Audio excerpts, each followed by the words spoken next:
हर हर महादेव। अध्याय 18 का भाग 3। देवताओं और ऋषियों ने आत्मा सिद्धि के लिए अपने हाथ से वैदिक मंत्रों के उच्चारण पूर्वक शुद्ध मंडल में शुद्ध भावना द्वारा जिस उत्तम शिवलिंग की स्थापना की है उसे पौरुष लिंग कहते हैं और वही प्रतिष्ठित लिंग कहलाता है। उस लिंग की पूजा करने से सदा पौरुष ऐश्वर्य की प्राप्ति हो जाती है। महान ब्राह्मणों और महाधनी राजाओं द्वारा किसी शिल्पी से शिवलिंग का निर्माण कराकर मंत्र पूर्वक जिस लिंग की स्थापना और प्रतिष्ठा की गई है वह प्राकृतिक लिंग है। वह प्राकृत ऐश्वर्य भोग को देने वाला होता है जो शक्तिशाली और नित्य होता है, उसे पौरुष लिंग कहते हैं। और जो दुर्बल और अनित्य होता है वह प्राकृतिक लिंग कहलाता है।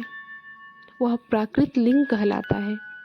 लिंग नाभि, जिह्वा, नासिका का अग्रभाग और शिखा के क्रम से कटी हृदय और मस्तक तीनों स्थानों में जो लिंग की भावना की गई है उस आध्यात्मिक लिंग को ही चरलिंग कहते हैं। पर्वत को पौरुष लिंग बताया गया है और भूतल को विद्वान पुरुष प्राकृत लिंग मानते हैं। वृक्ष आदि को पौरुष लिंग जानना चाहिए। गुल्म आदि को प्राकृत लिंग कहा गया है।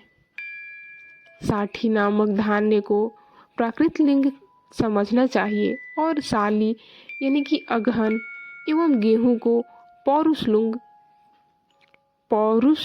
लिंग समझना चाहिए। अणिमा आदि 8 सिद्धियों को देने वाला जो ऐश्वर्य है उसे पौरुष ऐश्वर्य जानना चाहिए। सुंदर स्त्री और धन आदि विषयों को आस्तिक पुरुष प्राकृत ऐश्वर्य कहते हैं। चरलिंगों में सबसे प्रथम रसलिंग का वर्णन किया जाता है। रसलिंग ब्राह्मणों को उनकी सारी अभीष्ट वस्तुओं को देने वाला है। शुभकारक बाणलिंग क्षत्रियों को महान राज्य की प्राप्ति कराने वाला है।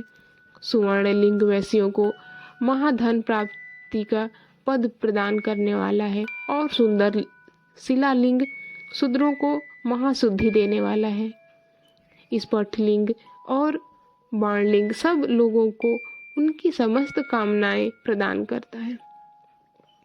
अपना ना हो तो दूसरों का स्फटिक या बाणलिंग भी पूजा के लिए निषिद्ध नहीं है।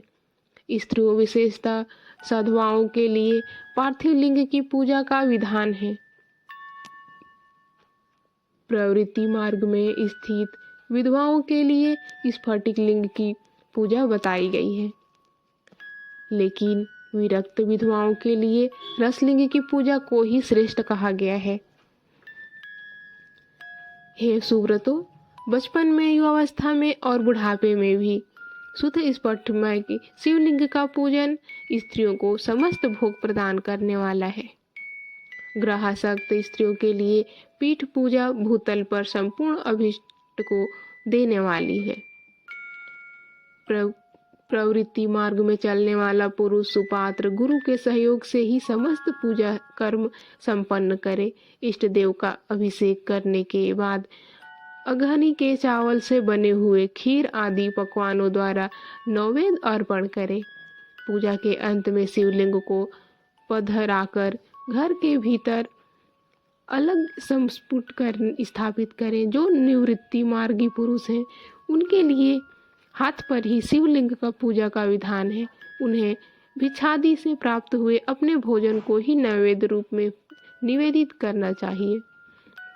निवृत्त पुरुष के लिए शिवलिंग ही श्रेष्ठ बताया जाता है। वे विभूति के द्वारा पूजन करें और विभूति को ही नैवेद्य रूप से निवेदित भी करें। पूजा करके उस लिंग को सदा अपने मस्तक पर धारण करें। विभूति 3 प्रकार की बताई गई है: लोकाग्नि जनित, वेदाग्नि जनित और शिवाग्नि जनित।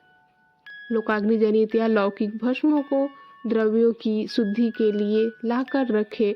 मिट्टी, लकड़ी और लोहे के पात्रों की, धान्यों आदि, तिल द्रव्यों की, वस्त्र आदि की और प्राकृतिक वस्तुओं की शुद्धि भस्म से होती है। कुत्ते आदि से दूषित हुए पात्रों की भी शुद्धि भस्म से ही मानी गई है।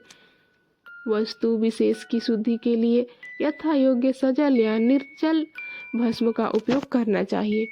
हर हर महादेव।